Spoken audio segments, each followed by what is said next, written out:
Maxim got 7 years after stepping in to help his friend in a fight. In prison, his luck took another downturn. A search of his cell revealed banned objects, and he was sent to a secure cell. Here, the weekly visits began. He says 3 men in prison officer's uniform would enter his cell, lock the door, and leave only once he was beaten unconscious. I don't remember what happened after the secure cell. I woke up in a hospital ward. Human rights groups say this is no isolated case, and that violence is not only tradition, it's currency in Russia's prisons. Blackmailing inmates is rife in penal colonies. As soon as a prisoner arrives at the colony, some steward approaches him and says, "We need this, this and this. If you get your parents to bring it to us, we won't touch you." Aleksey runs one of Russia's growing number of private organizations, designed to help those let down by the legal system.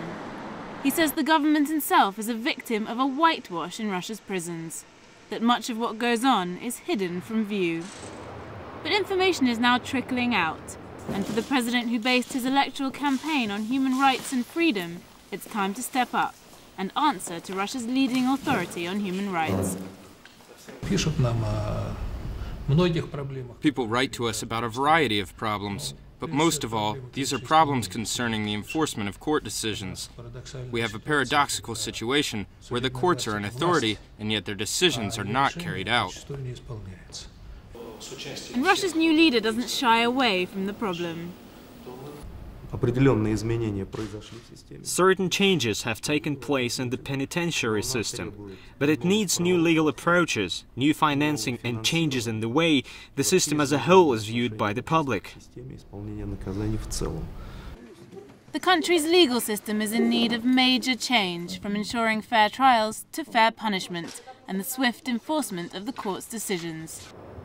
Many unresolved cases go to the European Court of Human Rights, which in 2007 took around a quarter of all its complaints from Russia. The